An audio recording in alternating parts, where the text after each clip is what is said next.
Salam sejahtera bagi kita semua. Perkenalkan, nama saya Alsantri dengan NIM D1A020033. Saya mahasiswi Universitas Jambi, Fakultas Pertanian, jurusan Agroekoteknologi. Di sini saya akan mempresentasikan mata kuliah Mikrobiologi Pertanian yang berjudul Hama dan Penyakit pada Tumbuhan. Dosen pengampu yaitu Ibu Dr. Insinyur Islah Hayati, MSc. Berikut presentasi dari saya. Penyakit adalah penyebab tanaman menjadi sakit. Tanaman dikatakan sakit jika ada perubahan seluruh atau sebagian organ-organ tanaman yang menyebabkan terganggunya kegiatan fisiologisnya. Atau sakit juga dapat diartikan penyimpangan dari keadaan normal. Penyebab sakit bermacam-macam. Ada seperti bakteri, cendawan, virus, kekurangan atau kelebihan air, kekurangan atau kelebihan unsur hara, atau karena tanaman mendapatkan stres lingkungan, misalnya suhu lingkungan yang terlalu panas atau terlalu dingin. Berikutnya saya akan menjelaskan tentang hama.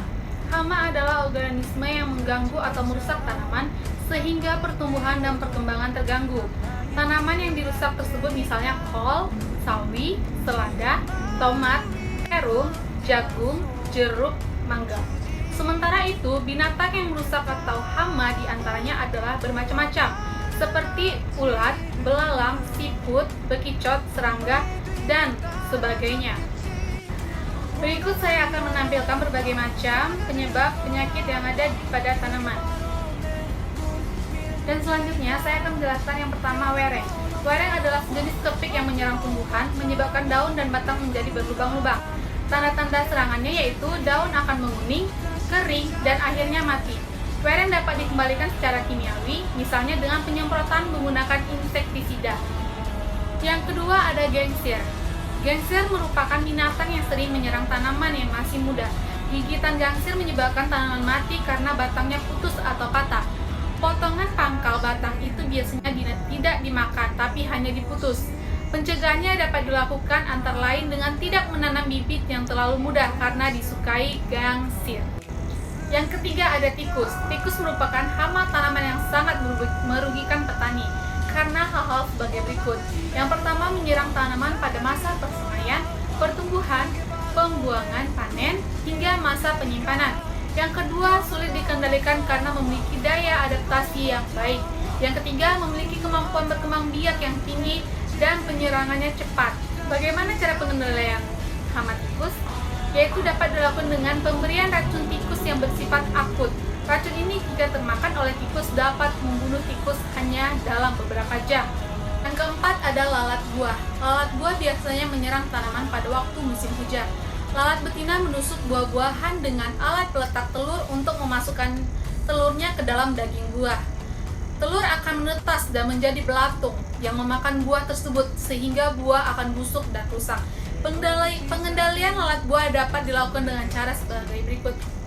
Yang pertama, sanitasi lingkungan dengan membersihkan semua buah yang rontok. Dan yang kedua, pemasangan perangkap. Yang ketiga, penyemprotan insektisida secara berselang-seling. Yang kelima ada walang sangit. Walang sangit merupakan serangga hama tanaman padi. Setiap kali bertelur, serangga betina dapat menghasilkan 100-200 butir telur. Telur-telur tersebut diletakkan pada daun bendera tanaman padi. Telur yang telah menetas akan menjadi nimfa yang berwarna hijau dan berangsur-angsur menjadi coklat. Nimfa dan imago menyerang buah padi yang sedang matang susuk dengan cara menghisap cairan buah sehingga menyebabkan buah menjadi hampa. Yang keenam ada artona. Hama ini termasuk Lepidoptera atau kupu yang merusak tanaman ketika stadia. Artona menjadi hama bagi tanaman kelapa. Ulat yang baru menetas menyerang dengan menimbulkan gejala serangan titik-titik pada daun. Dan bagaimana cara pengendaliannya?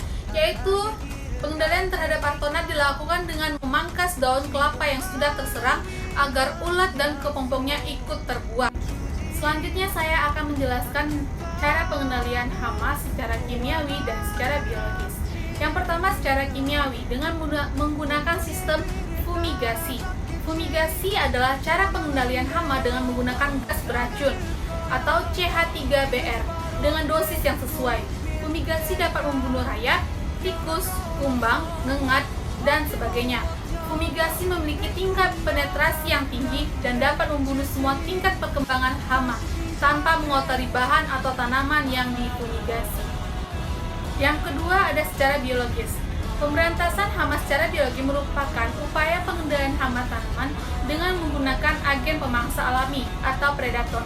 Contohnya sebagai hewan pemangsa hama tanaman antara lain lebah penyengat, semut, rangrang, dan burung hantu. Selanjutnya ada gulma. Gulma adalah tanaman pengganggu tanaman budidaya.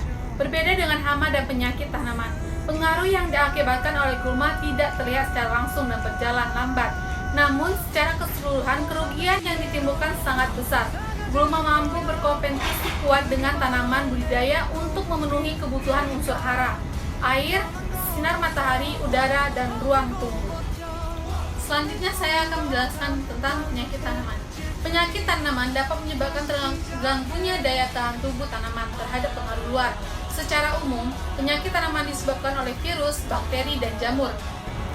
Selanjutnya, penyakit-penyakit pada tanaman. Yang pertama ada TMV atau Tobacco Mosaic Virus, menyerang daun tembakau, yaitu bercak putih. Yang kedua ada Pyricularia oryzae, menyerang ruas batang dan butir padi.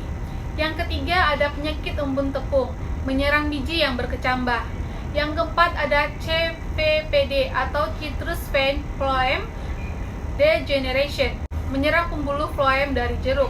Yang kelima ada rebah kecambah, yaitu menyerang leher akar pada kecambah disebabkan cendawan Rhizoctania solani. Sekian presentasi dari saya, kurang lebih mohon maaf. Terima kasih.